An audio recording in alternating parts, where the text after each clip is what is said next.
Okay, I know I've already done at least 2 videos on this, just kind of lightly touching on it. But I went back and kind of like wrote down all my information on it. And so get ready for a boring readout video of what I wrote down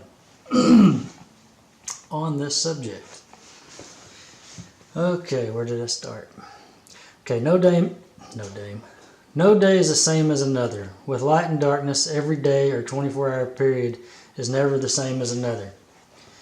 This is something we're not taught by anyone today.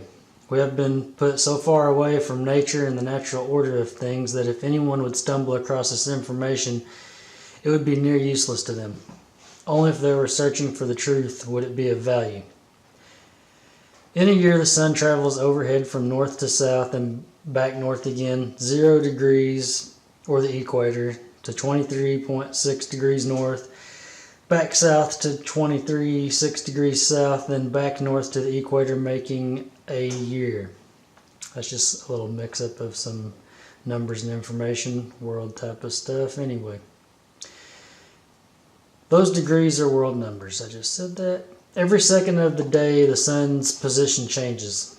The amount of light it gives to a day changes every day by more or less depending on the season or the direction the sun is traveling.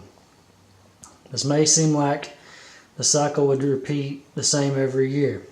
This is where you must factor in the moon. The moon makes its path just as the sun, but does it in roughly 27.5 days. That's a little more world numbers for you.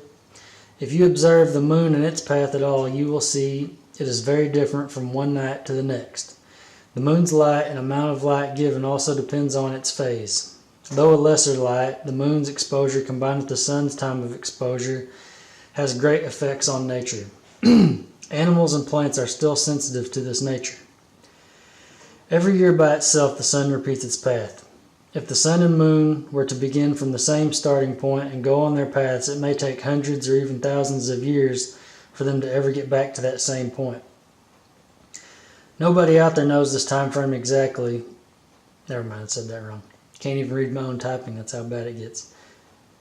Somebody out there knows this time frame exactly, and they are not giving out what they know. I do know with the right data it can be all mapped out on a piece of paper, yet they use NASA to say it all costs billions of dollars to obtain. Light angle, time of exposure, and phase of the moon. These will all vary depending on, what did I do there? Those are the 3 factors: light angle, time of exposure, and phase of the moon. That's how you factor in the differences in the days and their light and darkness. Anyway, these will all vary depending on where you are at in the world, but no less you'll get the similar results concerning nature.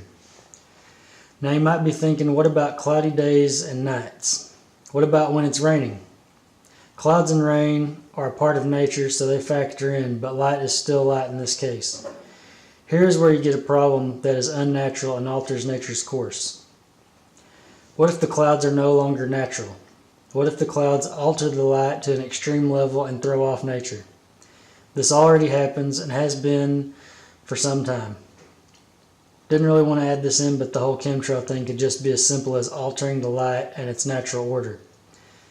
People have many theories for what's going on with chemtrails, and since I have never heard another person even mention this subject of the natural order of light and darkness, neither have I ever heard someone give this idea and apply it to why people spray the skies.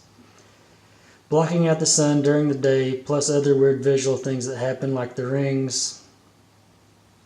Thought my camera went off. Blocking out the sun during the day, plus other weird visual things that happen like the rings around the sun and moon. At night, the same chem clouds apply. There I go, not reading right again. At night, the same chem clouds amplify any light given from the ground, such as city lights. Moonless nights lit up as if it was a full moon. Most, if not all, that ever hear this will say it's nonsense and doesn't matter. It's that mindset that got us where we are, and it's that mindset that got us where we are, and where we are is one that will come to an unpleasant end. Wow. that was really exciting. But yeah, just something to think about. I guess that's about it.